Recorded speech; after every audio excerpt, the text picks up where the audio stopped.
It feels like Korea saw what Japan used to do with action games and went, cool, let's do that, but with better hair and glowing sword. Crouching Tiger, Hidden Dragon. If you as old as me, you know what that is.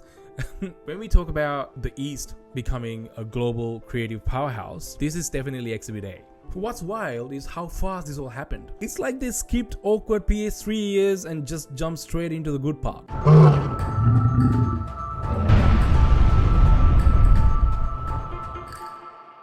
So, lately, I have been noticing something in gaming that's been kind of creeping up quietly, but now it's kind of impossible to ignore. Developers from the East, like I'm talking about China, Japan, Korea, and even India, they're absolutely cooking right now. And I don't mean mobile ports or anime gacha traps, though those are just doing fine too. I'm talking full-blown, high-budget, jaw-dropping games that are going head-to-head with biggest Western studios, and in some cases beating them at their own game. What's wild is how fast this all happened. It's like we blinked during the PS4 era, and now here we are on PS5 with entire studios in China and Korea putting out Souls-like and open world bangers. It's like they speedran the AAA pipeline. So let's take a dive into what's going on. The countries, the games, the madness, and what it means for the rest of the industry. This video isn't just about showcasing cool looking games from overseas. What's actually happening is bigger than that. We're seeing a major shift, not just in how games are made, but in who's leading that creative charge. So yeah, we'll talk about games, but also how this could completely reshape what gaming could look like in the next 5 to 10 years. Let's start with China.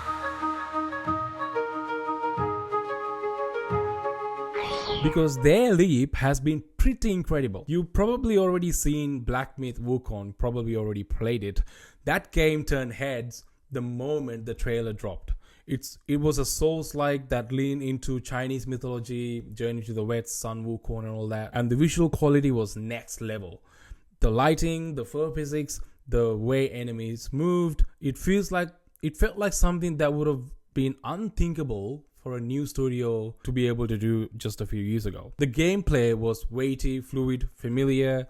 If you played Sekiro or Elden Ring, but the setting gives it a fresh edge. I remember thinking, alright, they're not really messing around. And then there's Where Winds Meet, which is an upcoming game, has a very different vibe. It's a little bit like more open world, more exploration focused. Kind of like Ghost of Tsushima mixed with Wuxia style. Crouching Tiger, Hidden Dragon. If you as old as me, you know what that is. There's parkour, there's horseback combat, gliding through the air, walking on water, that kind of thing. Some of it almost feels too good to be real. That's what's exciting about this. And then there's Blood Message. This one was a surprise drop right after the Summerfest game show, and this one was darker, moodier from what we've seen. It's shaping up to be like a gritty action game that leans more into grounded swordplay. To be honest, it feels a lot like what Assassin's Creed Shadows would have been if we went a little bit more the distance. The atmosphere feels very heavy, the lighting is gorgeous as always, and the world feels very lived in. It's got that very distinct Chinese flavor to it too, so I'm really excited about that. The wild part, that these are not outliers anymore. China's gone from mostly mobile first devs to full-blown Unreal Engine 5 type showcases, and they've done it fast in a single generation. Studios like NetEase and Tencent, if you don't know who they are pretty much one of the biggest gaming companies in the world. You know, they're backing a lot of this. They have money. But what's cool is that these games aren't just high budget clones. They are pulling from their own mythology, culture, storytelling traditions, and that's what makes them stand out. And it really feels like China decided to stop watching from the sidelines and instead just dropped a AAA bomb onto the main stage. And the thing is, this is just the start. So China's got the scale, the myth, and the tech. Now they've got the confidence to match. Let's see who's next.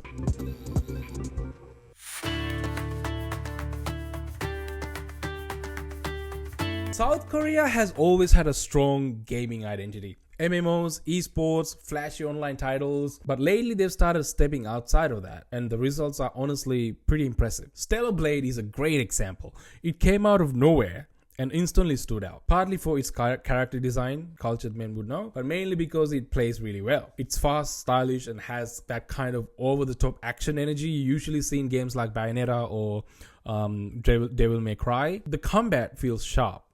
The movement's clean. It's got a real sense of confidence. It's not trying to be subtle, and that actually works in its favor. Then there's Lies of P, which I'll admit I didn't take seriously at first.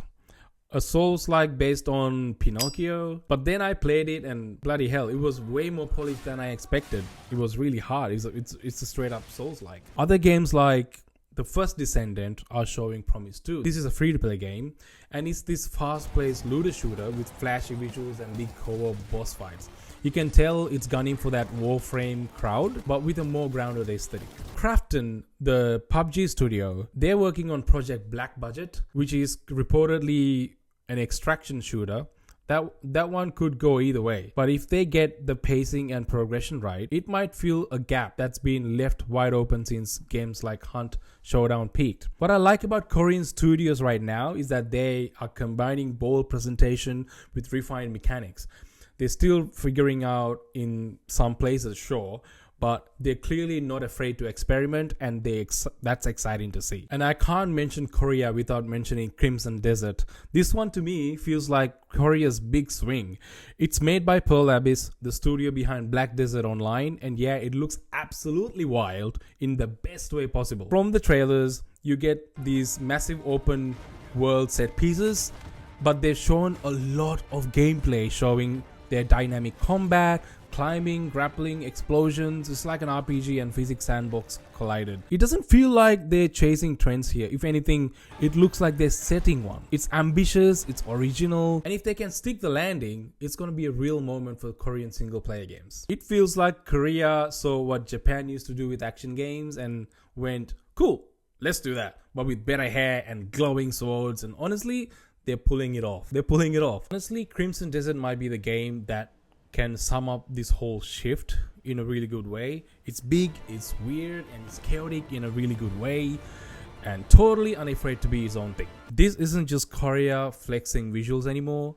This is Korea saying, yeah, we can do single player epics too, maybe better than you think. When we talk about the East becoming a global creative powerhouse, this is definitely Exhibit A. Japan is an interesting one because they've always been a major force in gaming from the beginning of all gaming. They shaped the industry, really, but for a while, it felt like they were kind of stuck. That's actually not the case anymore. From Software is still in their prime.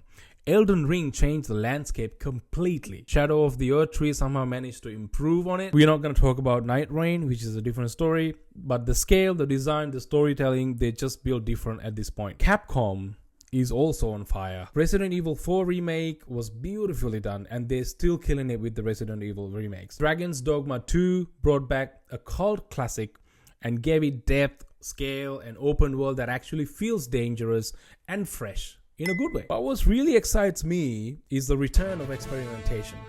Lost Souls Aside is an example. This started as a one-man project, and now it looks like a full-on Final Fantasy meet Devil May Cry hybrid. The movement is flashy, the combat looks fun, and it's nice to see something that doesn't take itself too seriously while still looking great. Then there's Rise of the Ronin. Some people have very strong opinions about it. It's a game from Team Ninja. It's an open world set in feudal Japan. I played it. I did enjoy the combat. I do agree it does not look the best, but that's, I think, a trope with Team Ninjas very specifically. They don't put out great looking games, but their combat feels pretty solid.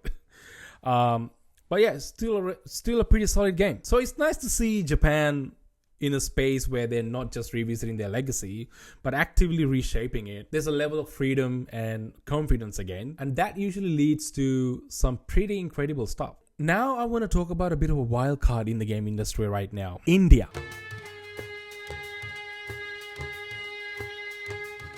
India's gaming scene is a bit early in its journey, but the momentum is real. Honestly, it might be the most exciting to watch in the long term. Raji, an ancient epic, was a major moment. A small indie team making a game rooted in the Hindu mythology with a unique art style, and it actually showed up in a Nintendo Direct.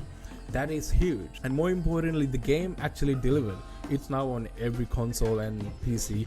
It had flaws, sure, but it had soul. It showed the Indian devs could tell stories we don't usually see in games. Now there's a new trailer for a new game called The Age of Bharat.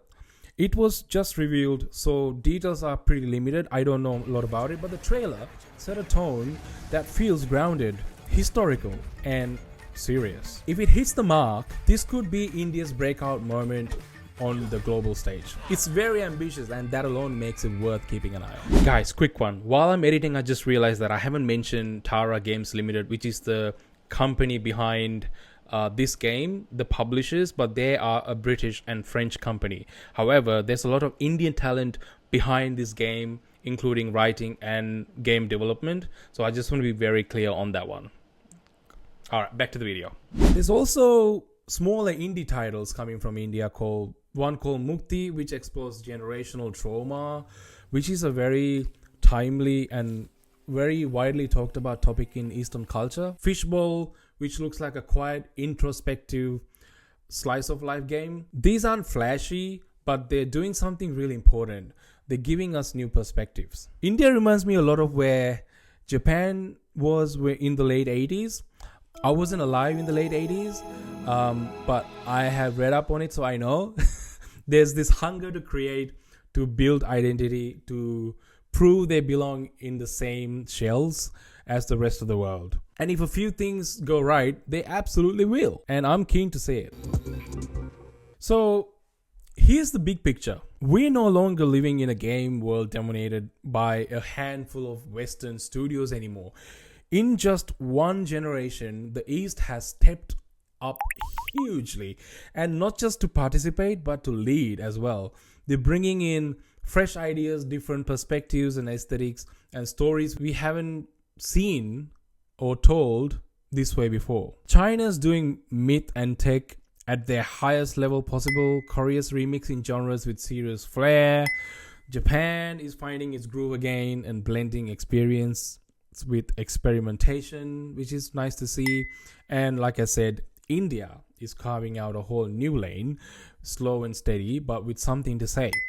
And honestly, this is the kind of competition that helps the whole industry, when everyone's pushing everyone to be better, more creative, more original, more player focused. We all win in this situation. So why should you care about all this? First, we're getting more variety, and that itself is a huge thing. These aren't just the same open world games with, different coats of paint. They're drawing from completely different cultures, philosophies, mythologies, etc. Stuff we haven't seen before, which is amazing. Second, it's going to push everyone to be better, including big Western studios. They've been coasting on sequels and live service formulas for years, but now they get real competition with Eastern developers, and not just from indies like Expedition 33. Third, this is good for us as players. We get fresh ideas, we get fresh mechanics, and hopefully less corporate cookie cutter design. And maybe, just maybe, we start seeing games that surprise us again. Games that like to take risks because someone else already proved it's possible. Future of games, if you ask me, is not just happening in LA or Montreal anymore. It's happening in Mumbai, it's happening in Seoul or Shanghai or Tokyo or even anywhere else. We don't know. It's everywhere. It's happening fast. These devs aren't just catching up. In some ways, they're already ahead. And the more we support that shift, the more diverse, creative, and absolutely flat out exciting this industry becomes. So we need to get behind it. Personally, I'm here for it. All of it. The wild experiments, the cultural deep dives, the stuff we didn't even know we wanted until it showed up in a trailer at 3 a.m. Black Myth Wukong, how amazing was that? And all these games that we just talked about, they're so amazing. So if you're into this kind of thing, new ideas, global stories in gaming, I'll be covering a lot more of that on this channel. Drop a comment on what you're most excited for, or even something I missed. Let's keep the conversation going. I am really excited to see Blood Message, which I think is really promising. But I'm keeping my eye also on that Indian game I mentioned, The Age of Bharat, which done right could be something big for India. Thank you for hanging out with me. Thank you for watching this video. Thank you for supporting me.